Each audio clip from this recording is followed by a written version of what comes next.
আন্তর্জাতিক অপরাধ ট্রাইব্যুনালে শেখ হাসিনা সহ আওয়ামী লীগের অনেক নেতাকর্মীর বিচার হচ্ছে, এই তথ্য তো আমরা জানি। সেখানে একটা আজব ঘটনা ঘটেছে। সেই আজব ঘটনাটা বেশ চাঞ্চল্যের সৃষ্টি করেছে। গতকালকে এই ঘটনাটা ঘটলেও অনেক পরে ব্যাপারটা সামনে আসে। ট্রাইব্যুনাল শেখ হাসিনার পক্ষে কোনো আইনজীবী যেহেতু শেখ হাসিনা নিয়োগ দেননি, শেখ হাসিনার পক্ষে কোনো আইনজীবীকে যেহেতু দেখা যাচ্ছে না, সেহেতু ট্রাইব্যুনাল স্বতঃপ্রণোদিত হয়ে শেখ হাসিনার পক্ষে একজন আইনজীবী নিযুক্ত করেছেন। সে আইনজীবীকে নিয়েই রীতিমতো বিতর্ক তৈরি হয়েছে যে কাকে শেখ হাসিনার পক্ষের আইনজীবী হিসেবে ট্রাইব্যুনাল নিয়োগ দিলেন। তিনি কি আদৌ শেখ হাসিনার পক্ষের মানুষ, কিংবা ন্যূনতম নিরপেক্ষ মানুষ, নাকি ঘোরতর শেখ হাসিনার বিরুদ্ধের মানুষ, বিপক্ষের মানুষ, যিনি কিনা অনেক আগে শেখ হাসিনার ফাঁসি চেয়ে সামাজিক যোগাযোগ মাধ্যম সয়লাভ করেছিলেন। তেমনই একজন ব্যক্তিকে শেখ হাসিনার আইনজীবী হিসেবে যখন নিযুক্ত করা হলো, তখন সেটা বিতর্কের জন্ম দিয়েছে। কি হচ্ছে ট্রাইব্যুনালে? এরকম কর্মকাণ্ড যদি চলতে থাকে, তাহলে ট্রাইব্যুনালের বিচার প্রক্রিয়া কিন্তু আন্তর্জাতিক অঙ্গনে প্রশ্ন তৈরি করবে, প্রশ্নবিদ্ধ হবে। সেই কর্মকাণ্ড কি চলতেই থাকবে, নাকি এর অবসান হবে? সেই প্রসঙ্গেই আলোচনা করবে এই ভিডিওতে। থাকবেন পলিটিক্স টিভির নিয়মিত আয়োজনে।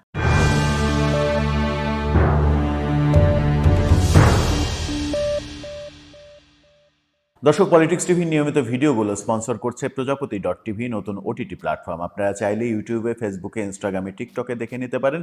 ডেসক্রিপশন বক্সে লিঙ্ক দেওয়া থাকবে, সেখান থেকেও আপনারা দেখে নিতে পারেন প্রজাপতির কার্যক্রম। চলে যাচ্ছি মূল ভিডিওতে। বলছিলাম, আন্তর্জাতিক অপরাধ ট্রাইব্যুনালে যেখানে শেখ হাসিনার বিচার হচ্ছে, সেখানে শেখ হাসিনার পক্ষে শেখ হাসিনা নিযুক্ত কোনো আইনজীবী না থাকার কারণে আদালত স্বতঃপ্রণোদিত হয়ে শেখ হাসিনার পক্ষে একজন আইনজীবী নিয়োগ দিয়েছেন। কাকে নিয়োগ দিলেন? সুপ্রিম কোর্টের একজন আইনজীবীকে নিয়োগ দেওয়া হয়েছে, এবং এই নিয়োগকে কেন্দ্র করেই বিতর্ক তৈরি হয়েছে। আমিনুল গনি টিটু, সুপ্রিম কোর্টের আইনজীবী, তাকে নিয়োগ দেওয়া হয়েছে। গণমাধ্যম বলছে যে একই সঙ্গে ট্রাইব্যুনাল এই আদেশ দিয়েছেন, একই সঙ্গে এই বিষয়ে পরবর্তী শুনানির জন্য 25 জন দিনও ধার্য করেছেন। বিচারের মুখোমুখি হতে পত্রিকায় বিজ্ঞপ্তি দেওয়ার পরেও শেখ হাসিনা ও অন্য অভিযুক্ত শাকিল হাজির না হওয়ার প্রেক্ষাপটে বিচারের স্বচ্ছতার স্বার্থে অ্যামিকাস কিউরি ও রাষ্ট্রনিযুক্ত আইনজীবী যুক্ত করা হয়েছে বলে জানা গেছে। আমার বিরুদ্ধে 227টি মামলা হয়েছে, তাই 227 জনকে হত্যার লাইসেন্স পেয়ে গেছি বলে শেখ হাসিনার যে অডিও বক্তব্য, সেই বক্তব্যের ফরেনসিক টেস্ট করেছে পুলিশ। শেখ হাসিনারই কণ্ঠে এটা নিশ্চিত হয়েছে, এবং এটা সরাসরি আদালত অবমাননা। সেই আদালত অবমাননা আদালত আমলে নিয়েছে। সেই মামলারই আইনজীবী হিসেবে গনি টিটোকে নিযুক্ত করা হয়েছে। যখন এই আইনজীবীকে নিযুক্ত করা হলো, অনেক কথা রয়েছে, অনেক কথা বলে তো আসলে লাভ নেই, অনেক কথার সার কথায় চলে যায়। চলুন, যে আইনজীবীকে নিযুক্ত করা হয়েছে, সেই আইনজীবীর বেশ কয়েকটা ফেসবুক পোস্ট গণমাধ্যমে না, সামাজিক যোগাযোগ মাধ্যমে ভাইরাল হয়েছে, এবং সেই ফেসবুক পোস্টগুলো দিয়েই বলা হচ্ছে যে আইনজীবী সরাসরি শেখ হাসিনার বিপক্ষের আইনজীবী, এবং শেখ হাসিনার ফাঁসি তিনি 5 আগস্ট সরকার পরিবর্তনের দিনই ঘোষণা দিয়েছেন, সেই আইনজীবীকে শেখ হাসিনার পক্ষের আইনজীবী হিসেবে নিযুক্ত করা, এটা একটা হাস্যকর ব্যাপার। এটা বিচারকে প্রহসনের জায়গায় নিয়ে যাওয়ার নামান্তর। আব্দুল গনি টিটু কি লিখেছিলেন ফেসবুকে, আমরা 2-3টি ফেসবুক পোস্ট যদি সামনে নিয়ে আসি। একটা ফেসবুক পোস্ট নিয়ে তেমন কোনো কথা থাকতে পারে না, যেমন হচ্ছে যে তিনি তার মতামত প্রকাশ করেছিলেন 5 আগস্ট সরকার পতনের পরেই। সেখানে তিনি বলেছিলেন, মুক্তিযুদ্ধের চেতনা ধ্বংসকারী, খুনি, মিথ্যাবাদী শেখ হাসিনা এর ফাঁসি চায়। তিনি ফাঁসি চাইতেই পারেন, সেটা তার ব্যক্তিগত মতামত। কিন্তু যখন ফাঁসি চাচ্ছেন, এই পোস্ট যখন দিচ্ছেন, তখন তিনি মুক্তিযুদ্ধের পক্ষের লোক নাকি বিপক্ষের লোক, এই বিতর্কও কিন্তু সামনে আসছে তার ফেসবুক পোস্টের মাধ্যমে। তিনি মুক্তিযুদ্ধকে অন করেন না, মুক্তিযুদ্ধের বিপক্ষে ফেসবুক পোস্ট তেমনই বোধহয় প্রমাণ করে। তিনি ফেসবুকে আরেকটি পোস্টে লিখেছিলেন, অক্টোবরের 20 তারিখ 2024 সালে, লিখেছিলেন, 3 লক্ষকে 30 লক্ষ বললে কি আমাকে সত্যবাদী বলবেন? আমাকে কি মেধাবী বলবেন? এক কথায় আমাকে শনাক্ত করুন। অর্থাৎ মহান মুক্তিযুদ্ধে 30 লক্ষ শহীদকে 3 লক্ষ হিসেবে জাহির করার যে নানা ধরনের রাজাকার এবং স্বাধীনতা বিরোধীদের যে প্রয়াস, সেই প্রয়াসকেই এক ধরনের সমর্থন করছেন তিনি। আরেকটি ফেসবুক পোস্টে তিনি লিখেছেন, কথা বলছি স্বাধীন দেশ থেকে। তিনি ওই 5 আগস্টে এই ফেসবুক পোস্টটা লিখেছিলেন। কথা বলছি স্বাধীন দেশ থেকে, দেশ আজ মুক্ত, দেশ স্বাধীন।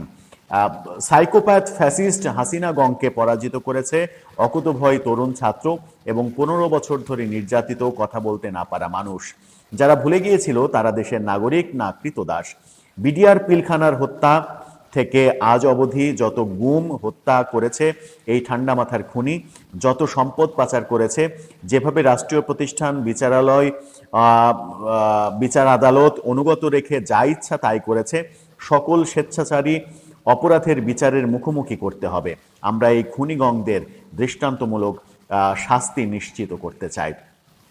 এই পোস্টগুলোর মাধ্যমেই সামাজিক যোগাযোগ মাধ্যমে বলা হচ্ছে যে শেখ হাসিনার বিপক্ষের শক্তি একেবারে সরাসরি, যিনি 5 আগস্টেই শেখ হাসিনার ফাঁসি ঘোষণা করেছেন, সেরকম একজন ব্যক্তিকে শেখ হাসিনার আইনজীবী নিয়োগের মাধ্যমে এই আদালত একটা বিতর্কিত সিদ্ধান্ত নিল কিনা, এমন প্রশ্ন সামাজিক যোগাযোগ মাধ্যমে উঠেছে। এখন প্রশ্ন হচ্ছে যে আদালত কি বিতর্কিত সিদ্ধান্ত নিলেন কি নিলেন না? আদালত তাকে আইনজীবী হিসেবে নিয়োগ দেওয়ার আগে তার ব্যাকগ্রাউন্ড একটু বোধহয় চেক করা উচিত ছিল। এত নগ্নভাবে শেখ হাসিনা এবং শেখ হাসিনা সরকার এবং মুক্তিযুদ্ধ বিষয়ে যিনি লেখালেখি করেছেন কিংবা করেন, সেরকম একজন ব্যক্তিকে যখন আপনি শেখ হাসিনার পক্ষের আইনজীবী নিযুক্ত করবেন, তখন সাধারণ মানুষের চোখে, সাধারণ মানুষ থেকে সব ধরনের মানুষের সামনে একটা ব্যাপার পরিষ্কার হয়ে যাবে যে উনি তো শেখ হাসিনার বিপক্ষের লোক, সুতরাং তিনি শেখ হাসিনার পক্ষে আদালতে একটি কথাও বলবেন না। আর শেখ হাসিনার নিযুক্ত আইনজীবী যখন শেখ হাসিনার পক্ষে একটি যুক্তিও দেবেন না, একটি কথাও বলবেন না, তখন শেখ হাসিনার বিপক্ষেই রায় চলে যাবে। এই রায় এবং এই আদালতের বিচার কার্য প্রহসনের দিকে চলে যাবে এবং এটা বিতর্কিত হবে। আন্তর্জাতিকভাবে যদি শেখ হাসিনার বিচার প্রক্রিয়া বিতর্কিত হয় এবং এটা যদি প্রশ্ন তুলে, তাহলে সরকারের জন্য খুবই মারাত্মক একটা ব্যাপার তৈরি হবে। এর আগে আমরা দেখেছি যে এই আদালতেই যুদ্ধাপরাধীদের বিচার যখন হয়েছে, বহু বছর ধরে বিচার হয়েছে, বিচারের পরে তারপরে উচ্চ আদালতে তাদের আপিল করার সুযোগ দেওয়া হয়েছে। সমস্ত সুযোগ দেওয়ার পরেও সেই বিচার প্রক্রিয়া নিয়েও কিন্তু প্রশ্ন উঠেছিল, নানাভাবে প্রশ্ন উঠেছিল। বিচার প্রক্রিয়া নিয়ে যদি প্রশ্ন ওঠে, শেখ হাসিনার বিচার প্রক্রিয়া যেভাবে হচ্ছে, শেখ হাসিনার তরফ থেকে অনেকে অভিযোগ করেন যে আদালতে শেখ হাসিনার আইনজীবীকে ভিড়তে দেওয়া হচ্ছে না, আইনজীবীরা শেখ হাসিনার পক্ষে কিংবা আওয়ামী লীগের পক্ষে কোনো মামলার কোনো আসামির পক্ষে দাঁড়াতে পারছেন না। আদালতে দাঁড়ানো তো অনেক দূরের কথা, যদি কোনো আইনজীবীর শরীরে একটু আওয়ামী লীগের গন্ধ থাকে, তাকে মবের শিকার হতে হচ্ছে। এবং আমরা কিছুদিন আগে দেখেছি গণহারে আইনজীবীদের জেল হাজতে পাঠানোর ঘটনাও কিন্তু আমাদের সামনে রয়েছে। সুতরাং আন্তর্জাতিক অপরাধ ট্রাইব্যুনাল যেখানে বিচার হচ্ছে, সেখানে শেখ হাসিনার পক্ষে আইনজীবী দাঁড়ানো কঠিন এবং আইনজীবী দাঁড়াতে পারছে না, এরকম অভিযোগ রয়েছে। এরকম অভিযোগের প্রেক্ষিতে একজন সিনিয়র আইনজীবী বলেছিলেন যে কেউ যদি না দাঁড়ায় তাহলে আমি দাঁড়াবো। সেরকম দৃশ্যও আমরা দেখিনি। সেরকম প্রেক্ষাপটে আদালত যখন এরকম একজন ব্যক্তিকে শেখ হাসিনার পক্ষে আইনজীবী নিযুক্ত করলেন, তখন আমার মনে হয় যে এই আদালত নিয়ে গত 10 মাসে যত না কথা হয়েছে, আগামীতে আরও অনেক বেশি কথা হবে। এই আদালতকে বিতর্কিত আদালত হিসেবে উপস্থাপন করার চেষ্টা করবেন শেখ হাসিনার পক্ষের মানুষজন, এবং সেটা কখনো কখনো যুক্তিগ্রাহ্য হবে, কখনো কখনো গ্রহণযোগ্য হবে। কারণ আদালতই অগ্রহণযোগ্য কিংবা বিতর্কিত কাজের ব্যাপারে বোধহয় এক ধরনের পা বাড়াচ্ছে কিনা সেটাও ভেবে দেখা উচিত। আদালত যে কাজ করলেন সেটা ঠিক করলেন কি ভুল করলেন সেটা আদালতের ব্যাপার, আদালত সিদ্ধান্ত নেবেন। আদালতের ভাবনা আদালতের কাছে, আদালতের ভাবনার বিষয়ে কোনো কথা বলার স্কোপ নেই, আদালতের সিদ্ধান্তের ব্যাপারে কোনো কথা বলার স্কোপ নেই।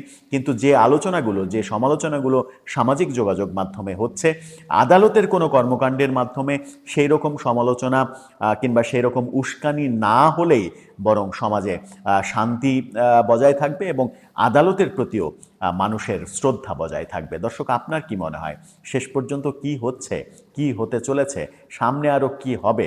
আপনার মতামত জানিয়ে লিখতে পারেন আমাদের কমেন্ট বক্সে।